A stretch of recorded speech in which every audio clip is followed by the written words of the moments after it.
recently I had a conversation with myself in the mirror, and it was a rough one, man. Having that personal, uncomfortable conversation with myself. Um, and I was just like, why don't we just give it a shot?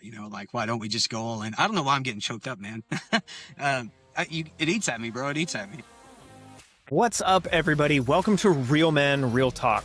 This is the place where we have uncomfortable conversations in the world's most comfortable underwear. You can pick some up at the link down below. There's going to be a coupon code in this episode. You'll have to listen for it.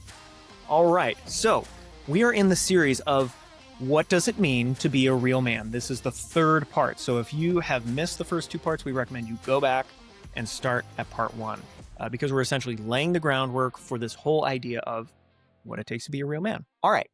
So this episode is about why being physically strong and capable is important for being a real man. And I'm just going to cut some things off at the knees here. This is not about vanity. This is not about the washboard abs, built like a freaking Dorito chip, like you're just, it's not about that. It's about being healthy and strong for the people that are in your life so that you can take care of them.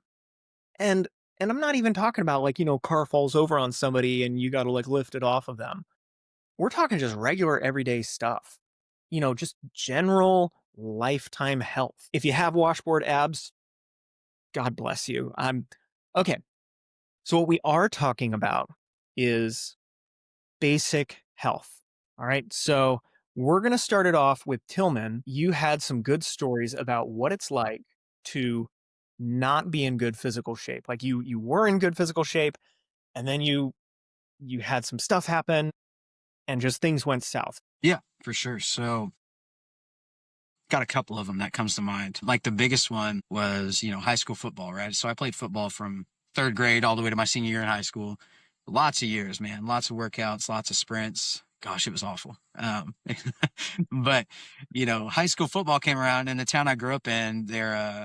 We've been 6A state champions for a numerous amount of years at this point. Our coach ran that thing like a freaking college campus. And we even had weeks called boot camp weeks where we would be out there on the field at like 4:00 in the morning, just doing these crazy calisthenics and just getting ourselves in tip top shape, dude. And it was cool. That's a good story for another episode, but it was like this obstacle course, really cool thing. So my freshman year though of high school, we were playing a freshman game. It was a Monday night and I tore my ACL, long story short.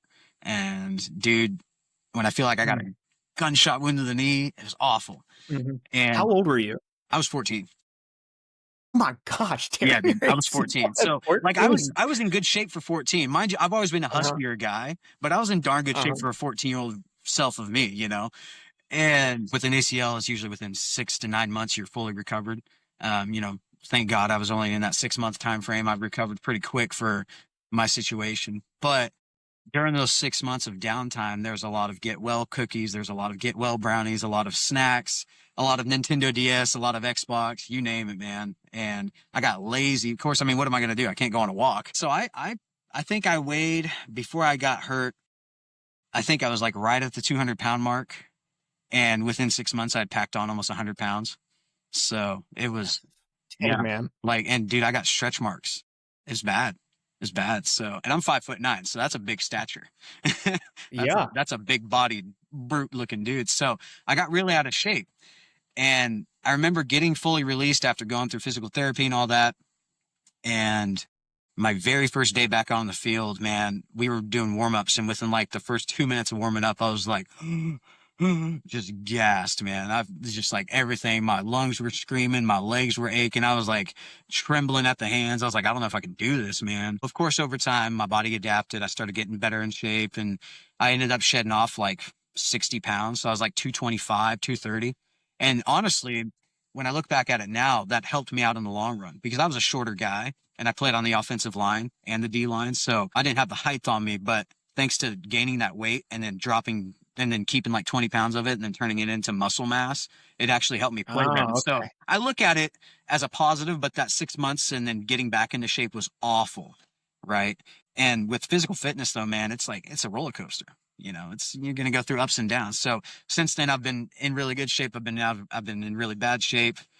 it was like 2022, I believe. I did the carnivore diet for like 6 months straight, like nothing but meat, fish, eggs, butter, and like high dairy products. And Okay. dude, it's like the manliest diet. And How did that go? yeah, it was awesome, man. It was awesome. It Like, was. yeah, Okay. it was good. I was really consistent with it, and I was feeling good, man. Life was awesome.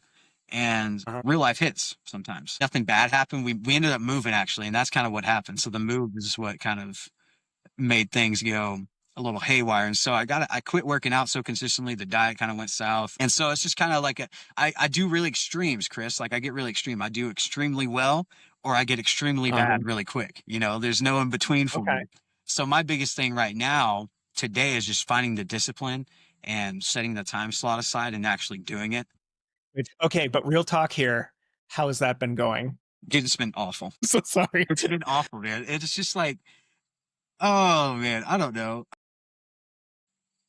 It makes me like, it eats at me. It eats at me. Yeah. It's one of those things. How does it eat at you? It, it, it just bugs me knowing that I know what I got to freaking do. So just muster up and freaking do it, Tilghman. What the heck are you doing? All right. Tomorrow, like, I'm going to be 28 this year. And like, I feel really, really like bad right now. Cause like I said, before we started this, it's been like a month since I've actually like worked out hard. Haven't been eating the best, just like quick convenience, caffeine convenience kind of thing. And it's not been good. It's been going into my work a little bit. The energy feels a little lower, right? So I'm telling on myself, but I'm doing it so that way you guys can kind of see both sides, right? So Like we got to have Eli Coffee back on. literally, bro, literally. I've really been chewing on it. It's one of those things where I don't want to be an embarrassment to my family, if that makes sense.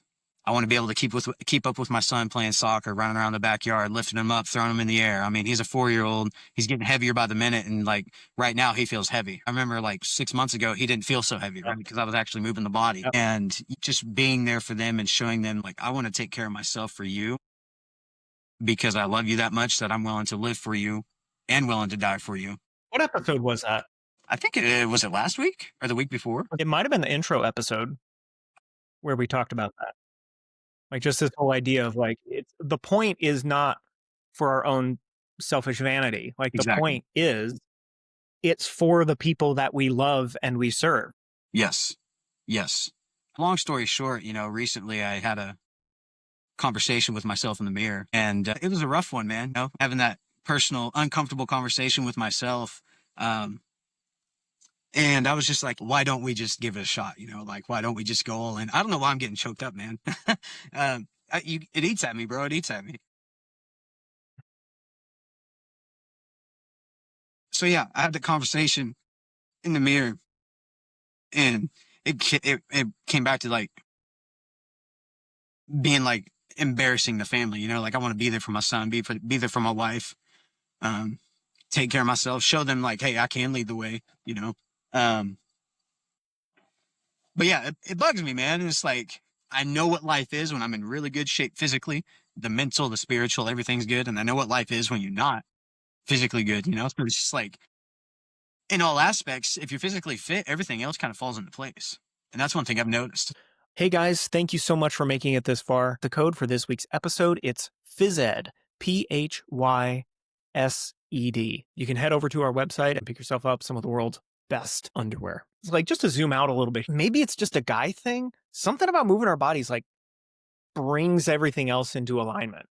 It brings the spiritual in, it brings the mental in. It just helps us regulate better. And like, I mean, guys, you can Google the statistics right now. Just ask for a quick AI summary on the statistics. Yep. Let's see, what was it? It's like men who are not physically active have a 20 to 30% higher risk of death compared to those who meet physical activity guidelines from the World Health Organization. It's effective at moderating depression and anxiety. Like, it's not a cure-all, but gosh dang it, like, get out there and do something. And I know it's hard to, with depression, like, it's hard to get out there and do something, but sometimes just your act of will, even if it's like a tiny, like 5 push-ups in the morning right when you get up, like something really small, it's just this flag in the sand saying like, no, I control how my day is going to go. I choose to be physically active. And just those small acts of rebellion against depression and anxiety, fear, malaise, you will find that you actually start controlling and contributing more to your own life. And you're not just this passenger floating down a river. All right. I You digress you again. become more durable. I mean, You do. you become more Yeah. durable. Yeah. And that's what it is. It's like, and quick example, I know I've been talking a lot, but quick example is just like, so I worked at Dollar General, and in our safe we'd keep the money in, right? And I remember like that's when I was in super good shape. That's when I was doing carnivore, really good shape. I remember picking up the tills from the safe, like with the money in them, and they got Mhm. some weight to them. But I remember like picking it up like it was like nothing. Your core, everything just becomes more durable. So you're more likely to, how do I word it? You know, give longevity, and ultimately turning yourself into, I would call it like the body that God wants you to be having for your physical self, Yeah. so Yeah. I agree with you on that. For my story, so I grew up, speaking of the body that God gives us, like I have pretty good genes. Like you look at my dad, he was climbing trees when he was like, I think it was like 57 or something like that. that's awesome. Like spiking up a tree, cutting a tree apart and climbing down. Like That's awesome. it hurt, but he was able to do it. Yeah. Um, and he was in the military, and like he's just very, very physically fit in general. He's now like in his 70s, and like his body is, age, but because he's done all that work on the front end, he's better able to handle things like prostate cancer, radiation therapy. It's been pretty wild to watch. So that's sort of the genes that I got. And being in the military, I was in the military for a while. I got to basically be forced to keep myself in good physical shape, because if you're not in good physical shape, then you get punished basically. But then I got out of the military, and when I didn't have that person basically driving me on, I kind of stopped doing that physical activity. So did you work out when you And got home from the military? Like pretty consistently? no, No, like you just no. quit right off the bat. Or it just kind of digressed. I wouldn't say quit, but it digressed. Yeah, like, well, just to be fair to myself, like after I got out of the military, I did some manual labor jobs, which I love manual labor jobs. Yep. Like we were cutting apart trees and stuff and hauling logs. It feels very manual. Like you feel so good at the end Dirty of the jobs. day. Mm-hmm. So I had that going for me, but I found that if I'm not doing a job that's physical in nature, I tend to just like, I don't work out. Like I have to be like making money or something. A few years after the military, I was working a desk job and just things started hurting. Like I started getting carpal tunnel syndrome. I'd get headaches at the end of the day. I started having breathing problems. And I'm like, what the heck? Like I'd wheeze at the end of the day. We couldn't think of any environmental factors as to why I'm wheezing. Well, we get some blood work done and we find out that I've got sluggish liver, or at least that's the assumption from the blood work. I've basically become sick and tired of being sick and tired. I'm just tired of hurting. I'm tired of like not being able to chase my kids around the backyard for very long. Uh, my son's about the same age as yours. So Yep. that whole like picking them up and they're getting heavier, I'm like, oh my gosh, my boy's getting big. Yeah. Um, Are they getting big or are how, we getting weak? That's the question. yeah. God bless my mother-in-law. She got me a gym membership to a really nice gym, and That's awesome. I've I've like started to go back, and I don't want to talk about it because it seems that when I talk about, oh yeah, I'm going to the gym, then I stop going to the gym for some reason. You're going to get a 4 a.m. phone call from me now. You better be getting out of bed, Chris. I don't know about 4 a.m. That's a little early, but I have been getting to it more often.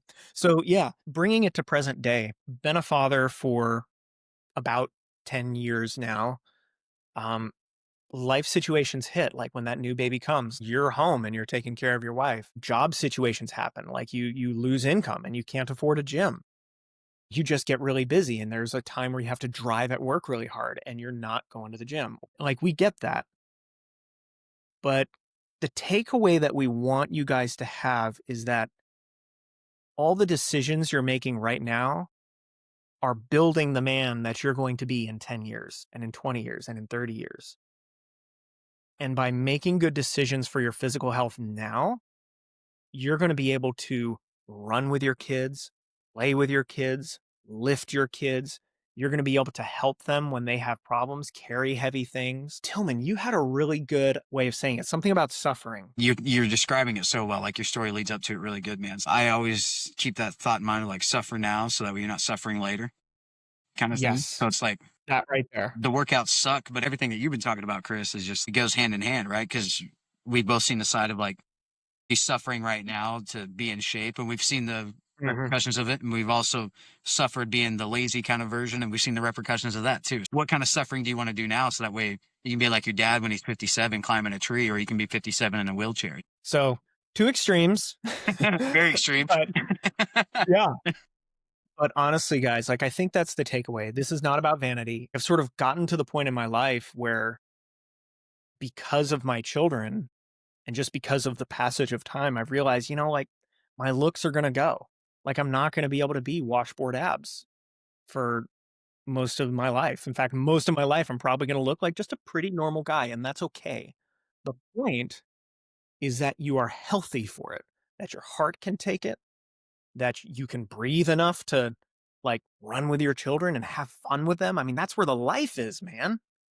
And then as you get old, when stuff does start breaking down, like you'll be able to take those medical procedures a lot better. And I've seen those 2 extremes, my dad going through medical procedures and other guys who are not nearly as fit going through the same medical procedures. Whatever body you guys have been given, this is not shame-based. This is saying take what you have been given and steward it well, train it well, keep yourself in good shape so that when the bad times come, and they will come, you are better able to withstand it. Like, so in a physical sense, you got stuff you can be doing. If you can't go to a gym, go out there and run. Pick up a couch. Do a pull-up on a tree limb. Like there are so many options out there. And I've been there where I don't have a gym membership. There are still ways to work out. I think we pretty much beat this one to death. Oh yeah, for sure. For sure. So next week, guys, we're going to be talking about why having good financial order in your life is important to being a real man. And this all comes back. It's not about vanity. It's not about you. It's about those who you take care of. And it's about the future. That's where we're going to head next week. We love you guys. We'll see you next time. We did it. That's awesome. Good stuff, man. Welcome to Real Men. I know, right? Good stuff, all right, dude. man. So, Yeah. heck yeah.